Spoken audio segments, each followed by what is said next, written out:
안녕하세요, 여러분. 오늘은 이번 주에 경제지표 나온 것도 있습니다. 그 얘기도 잠깐 할 텐데, 그런데 연말이고 해서 2023년 한 해 세계 경제 어땠나? 이걸 가지고 주로 얘기를 해보겠습니다.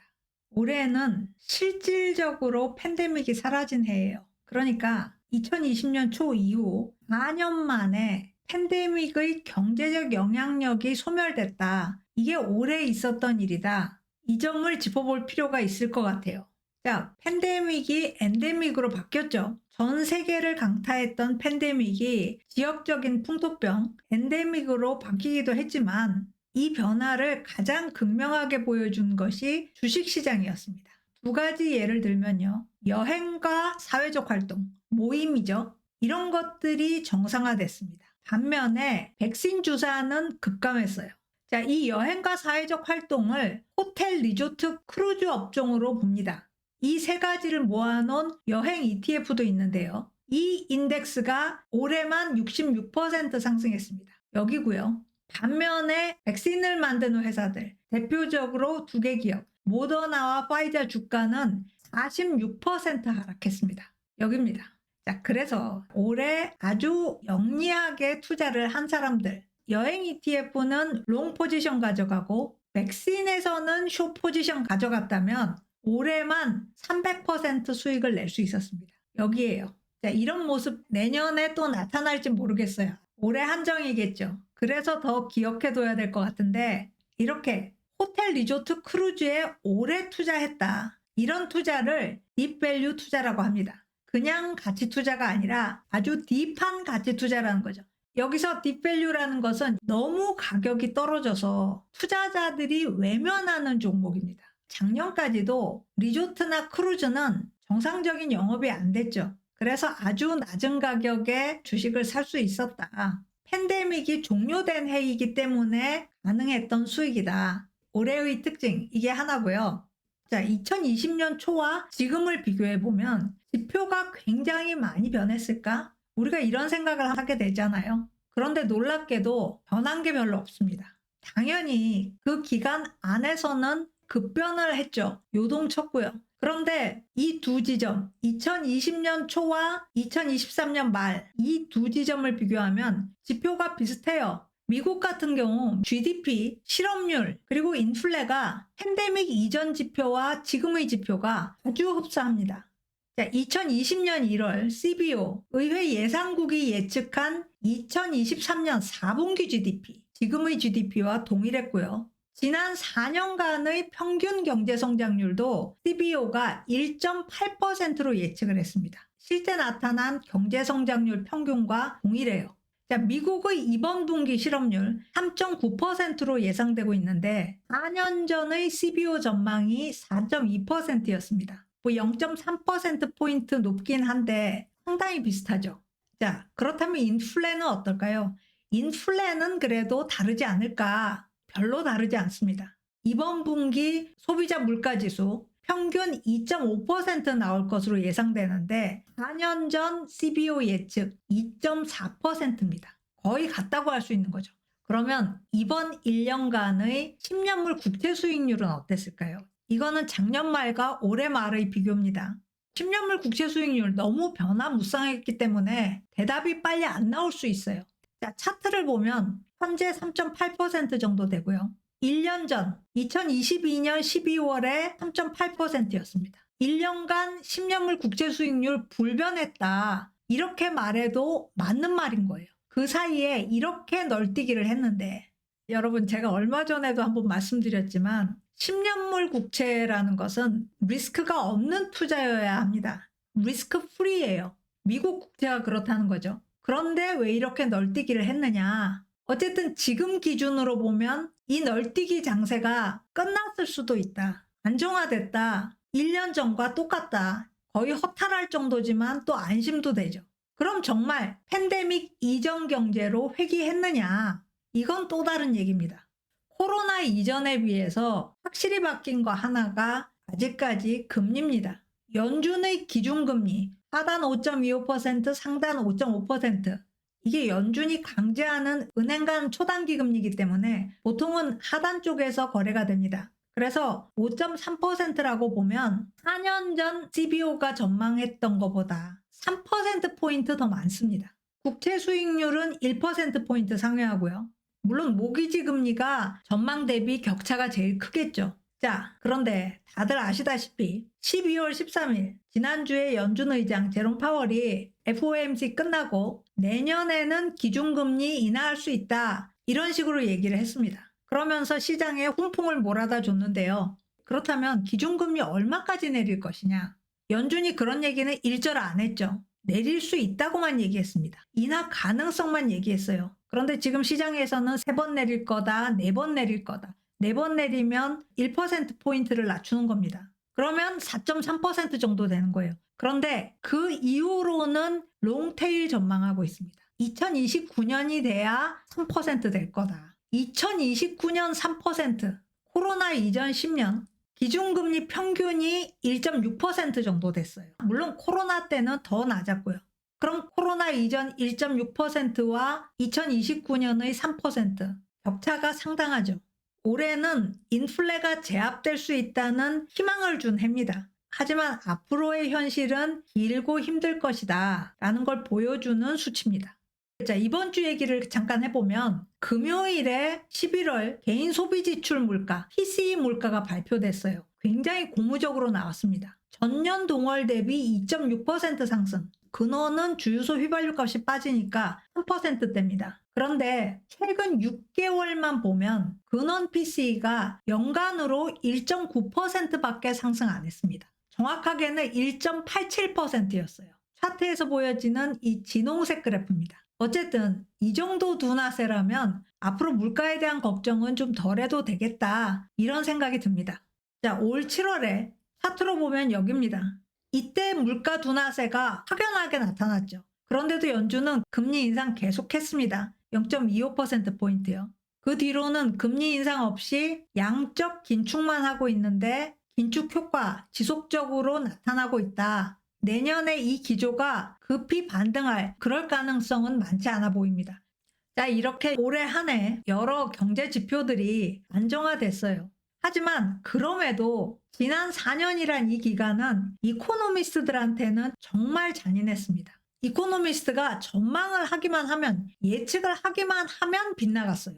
정말 많은 요인들이 있었지만 일단 표면적으로 변동성의 횡포가 대단했습니다. 1년 전에만 해도 이코노미스트 대다수는 올해 경기 침체가 올 걸로 전망을 했습니다. 그런데 경기 침체 안 왔죠. 경기 침체는커녕 결과적으로 미국 GDP 성장률 3% 추세선을 상향하는 성장이 나올 걸로 예상이 됩니다. 2005년 이후 가장 좋은 성장률 나올 것 같아요. 침체를 전망했는데 추세를 웃도는 성장을 한다. 이코노미스트로서는 좀 당혹스럽겠죠. 거기다가 좀 전에 말씀드린 연준 의장의 컨퍼런스, 여기서 비둘기파로 확 선회하면서 지금 내년 전망까지 크게 수정해야 될 판입니다. 이코노미스트들은 이날 당일까지도 매파 유지를 예상했어요. 얼마 전까지도 10년물 국채 수익률이 높아서 이게 긴축 효과로 나타날 거다, 연준이 이렇게 생각하고 있었는데 그 뒤에 수익률이 하락했단 말이죠. 그러니까 연준이 시장에 기댈 수 없다, 따라서 내년 금리 인하 가능성은 최소화할 거다, 이렇게 봤던 거죠. 그런데 막상 보따리를 풀어보니까 금리 인하 할 수도 있다, 이렇게 나온 거예요. 이코노미스트들한테는 자존감이 깎이는 한 해였다고 할 수 있을 것 같아요. 그런데 지금 이코노미스트들은 뭐라고 보느냐, 투자자들이나 애널리스트들하고는 여전히 온도차가 큽니다. 침체를 피해갔다는데 확신이 없어요. 올해 안 오면 내년에 올 거다, 상당수가 이런 입장이에요. 이번 주 금요일 PCE 물가 나오는 날 블룸버그 경기 선행지표들도 나왔습니다. 이 그래프인데 1년 이상 지속적으로 하락하고 있어요. 이러니까 이코노미스트들이 경기 침체 예측을 버릴 수 없는 겁니다. 경기 침체를 가장 잘 예측한다고 하는 장단기 국채 수익률 곡선, 역전 계속되고 있습니다. 결론적으로 이코노미스트들은 내년 침체 도래 가능성을 여전히 상당히 높게 본다, 이렇게 얘기할 수 있겠죠.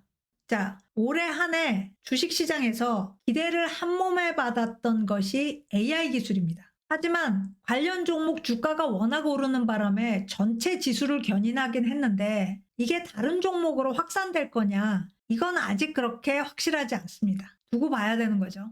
2022년 11월에 출시된 챗GPT가 주식시장 열풍을 주도했습니다. 그러면서 매그니피센트 7, 멋진 7개 종목이 S&P 500을 올려놨어요. 그런데 이 7개 종목 한정으로 상승했다는 겁니다. 그래서 이런 말까지 나왔습니다. S&P 500이 아니라 S&P 7과 S&P 493으로 나눠야 된다. 별도로 봐야 된다. 실제로 2, 3주 전에 블룸버그가 S&P 493이라는 지표를 따로 만들었어요. 소수의 AI 관련주가 전체 지수를 끌어올렸다. 그것도 엄청나게 끌어올렸다. 이 특이한 현상이 올해 나타났다. 이렇게 얘기할 수 있고요. 사실 AI뿐만 아닙니다. 드론, 로봇, 3D 프린터, 초음속 제트 엔진, 다이어트 약 이런 기술들이 올해 한 해 전 세계 주식시장에 좋은 소식을 많이 보냈습니다. 다이어트 약품 선도주자 노보 노디스크 CEO가 파이낸셜 타임스가 선정하는 올해의 인물이 됐고요. 챗GPT 만든 오픈AI CEO 샘 올트만이 타임 매거진에 의해서 올해의 CEO로 선정됐습니다. 그만큼 기술 기업들이 비즈니스계 전체를 주도했다. 그런 해였다. 여기에 더해서 비용 감축 기업들이 또 시장에 청신호를 보냈습니다. 글로벌 주식시장을 이끌어갔다. 이렇게 볼 수 있겠고요. 자, 또 한편에서는 이 중요한데요. 근로자 황금 시대가 도래했다. 타이트한 노동시장과 높은 물가가 임금 상승을 견인했다는 건데요. 타이트한 노동시장, 기본적으로 출산율이 낮아지기 때문입니다. 15세부터 64세까지 노동 가능 인구, OECD 정체돼 있고요. 중국은 하락하고 있습니다. 인력이 예전처럼 풍부하지 않다는 거죠. 자, 이래서 미국은 임금 구간을 10분위로 나눴을 때 가장 낮은 임금층의 임금 상승률이 가장 높은 층의 임금 상승률을 크게 뛰어넘었습니다. 코로나 이전과는 정반대 현상이에요. 미국은 특히 항상 부익부 빈익빈이었는데 이 추세가 역전됐다. 미국만큼 분명하진 않지만 영국과 유럽도 비슷한 상황입니다. 블루칼라 근로자, 고객 접종 근로자들의 임금이 올라가고 있어요. 교섭력도 높아지고 있습니다. 올해 정말 오랜만에 근로자 황금 시대가 도래했다. 그리고 내년에 심한 경기 침체가 오지 않는 한 이 근로자 황금 시대는 내년에도 그대로 가지 않겠느냐 이런 예상입니다.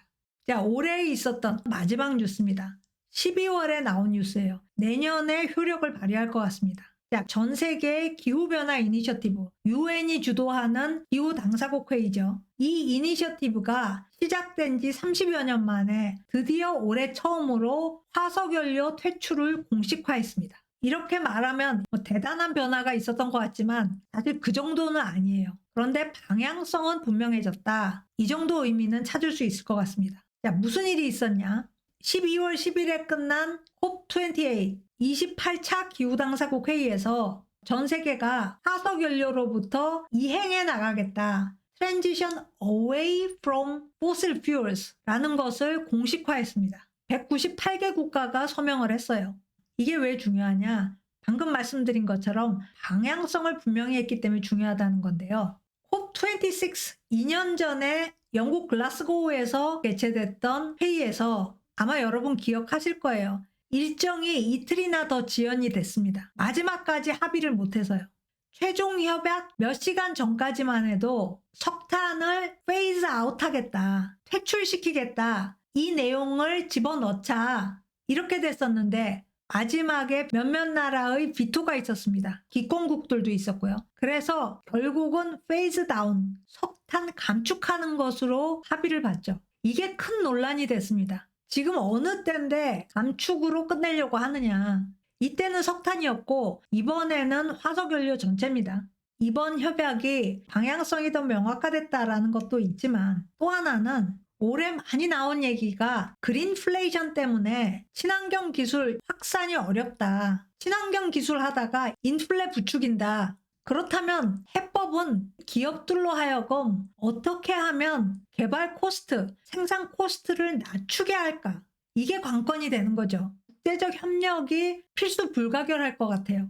미국에서 태양광 패널을 생산한다. 이렇게 해서는 수익을 낼 수 없다. 결국 국가 간 분업이 이루어져야 된다는 겁니다. 그래서 방향성이 명확화됐으니까 실행은 지금부터 하면 된다. 아주 빠른 속도로 해나가자. 그래서 내년부터는 기술을 강조하는 쪽으로 기후정책이 발전해 나갈 것 같고요. 그리고 기후당사국 회의, 이거 다자간 협약입니다. 그런데 실행을 더 빠르게 하기 위해서 지역별로 나라들을 모아서 또 다른 협약을 할 가능성이 있을 것 같아요. 동아시아권, 중동권 이런 식으로요. 이렇게 되면 우리나라는 굉장히 급해집니다. 우리나라 1인당 탄소 배출량이 세계에서 가장 높은 편이에요. 그동안 열심히 안 했는데 열심히 해야 된다. 전 세계가 지켜볼 거다. 이게 내년 모습이 될 것 같습니다. 자, 오늘 스캔 여기까지 하겠습니다. 고맙습니다.